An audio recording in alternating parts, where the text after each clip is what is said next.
मनु महाराज की आज्ञा है, माताएं बुरा नहीं मानना, माताएं बहुत गंभीरता से सुने। राजर्षि मनु की आज्ञा है। भारतीय नारी का चरित्र कैसा होना चाहिए?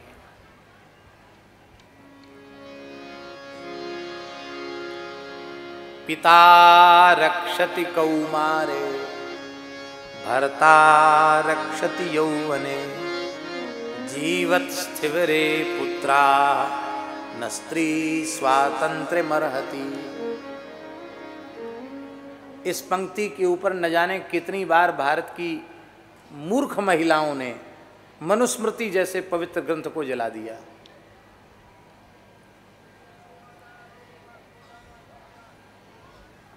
हम भी ऐसे बोलते हैं, वो भी खतरनाक है। कब नारी संगठन आवाज उठाने लग जाए, कब क्या करने लग जाए, भगवान जाने। बड़ा खतरनाक काम है। सही बात आजकल बोल नहीं सकते आप, इतना खराब समय है।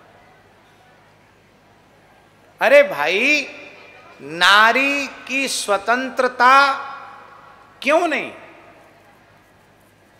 नारी स्वातंत्र का निषेध मनु नहीं कर रहे हैं। मनु जी ये कहना चाह रहे हैं कि पवित्र राष्ट्र का सृजन पवित्र नारी ही कर सकती है। सती साध्वी पतिव्रता पवित्र नारी के गर्भ से ही किसी वीर पुरुष का, किसी शूर पुरुष का, किसी ज्ञानी का, किसी विज्ञानी का, किसी भगवत भक्त का, किसी महापुरुष का अवतरण किसी सती साध्वी पतिव्रता माता के गर्भ से ही संभव है। और वो तभी संभव है जब नारी देह पवित्र बना रहे। और उसकी पवित्रता कैसी है? आटे के दिए के समान नारी का देह है, आटे के दीपक के समान। बाहर रखो तो कौआ उठा ले जाए, आटे का दीपक बाहर रखो तो कौआ चील उठा के ले जाए, और भीतर रखो तो मूस खा जाए, चूहे खा जाए। आटे का दीपक है, उसकी तो सुरक्षा करनी पड़ेगी, भीतर भी सुरक्षा करनी पड़ेगी और बाहर भी सुरक्षा करनी पड़ेगी। दाराह वही यत्न तो रक्षा, शास्त्र वचन है, व्यास जी का वचन है। स्त्रियों की रक्षा पुरुष को यत्न पूर्वक करना चाहिए। वे पवित्र बनी रहेंगी तो पवित्र संतति होगी, और पवित्र संतति होगी तो तुम्हारा गृहस्थाश्रम धन्य हो जाएगा। धन्यो गृहस्थाश्रम। और वो पवित्रता आकस्मिकी नहीं हो सकती है।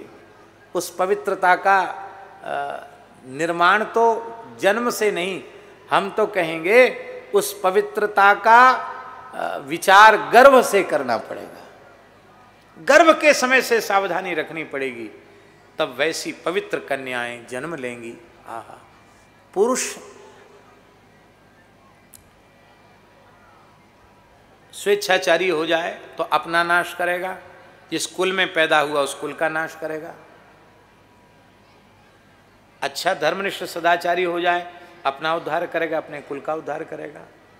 किंतु ये कन्याएं यदि पतिव्रता हो जाएं तो पुत्री पवित्र किए कुल दो। जिस कुल में पैदा होती हैं उस कुल को भी पवित्र करती हैं, अपने पिता के कुल को पवित्र करती हैं, अपनी माता के कुल को पवित्र करती हैं। और जिस घर में बहू बन के जाती हैं उसमें भी सास के कुल को पवित्र करती हैं, अपने ससुर के कुल को पवित्र करती हैं। 4-4, 6-6 कुलों को पवित्र करती है माताएं। इसलिए पिता रक्षति कौमारे, जब तक उनका विवाह न हो उनके चरित्र की रक्षा, उनके शील की रक्षा, उनके सदाचार की रक्षा उनके पिता करें, उनके बड़े भाई करें। महाराज जी कैसी विचित्र परंपरा आ गई है। गुजरात में तो हमने कई घरों में जाकर देखा, ब्याह तय हुआ नहीं कि वो बहू आकर के घर में रहने लगी। अब ब्याह हुआ नहीं, खाली बात पक्की हो गई कि ब्याह, क्या कहते हैं वो, रिंग मनी कहते, सिंग मनी कहते, क्या कहते हैं भाई, हैं जो कुछ भी कहते हो आप लोग जानो, आप लोगों का विषय है। कोई रस्म होती है अंगूठी पहनाने वाली, वो हो गई, बोले अब तो बस पक्का हो गया। अब वो लड़की आके जो बहू बनने वाली ना वो घर में आके रह गई, और बड़े प्रेम से लोग कहते हैं महाराज जी ये हमारी होने वाली बहू है, ये लड़का है, बहू है।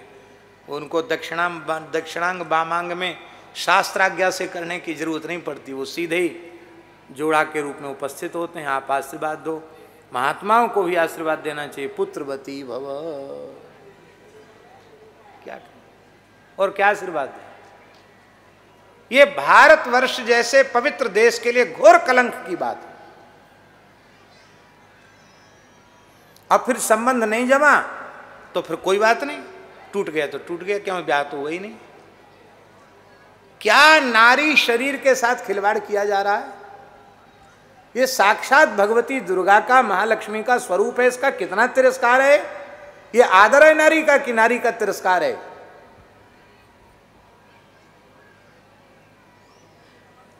विवाह मंडप में जब कन्या आती थी तो एक झीने वस्त्र को बीच में रखा जाता था, अंतरपट कहते उसको। जब तक पाणी ग्रहण नहीं हो जाता तब तक वो कपड़ा नहीं हटाया जाता था, क्योंकि जिस कन्या से हमारा विवाह हो वो अदृष्ट पूर्वा कन्या होनी चाहिए। ये सारी बातें इसलिए थी कि एक पवित्र कन्या से विवाह हुआ, पवित्र संतति का जन्म हुआ।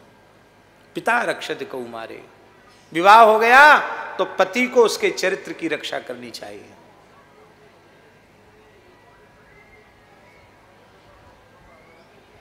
भर्ता रक्षति यौवने।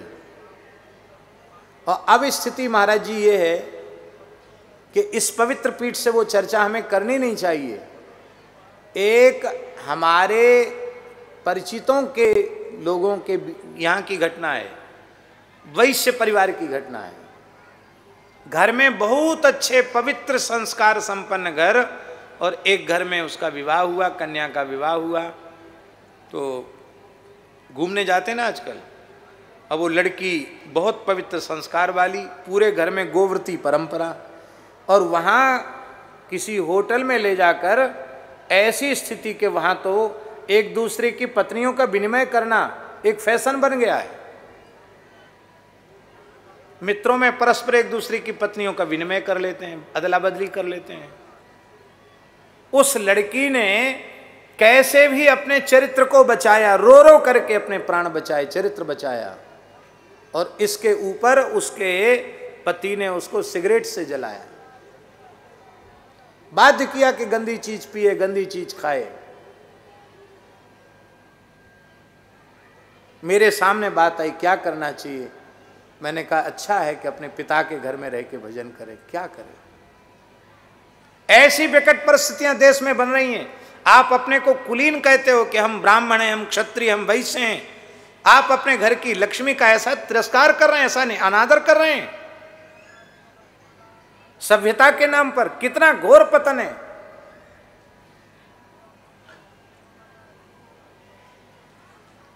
तो ये बहुत बड़ा पाप। इसलिए भर्ता रक्षत यौवने, और पिता पति वानप्रस्थी हो जाए या सन्यासी हो जाए अथवा दिवंगत हो जाए तो उसकी सुरक्षा उसकी संतान को करनी चाहिए। मेरी माता अन्न वस्त्र आदि के अभाव में इधर उधर भटके नहीं, उसे किसी दूसरे का आश्रय न लेना पड़े, अंतिम श्वास तक अपनी माता की सेवा करनी चाहिए। प्रतिदिन सत्संग एवं दर्शन के लिए श्री महाराज जी के ऑफिशियल चैनल को जरूर सब्सक्राइब करें।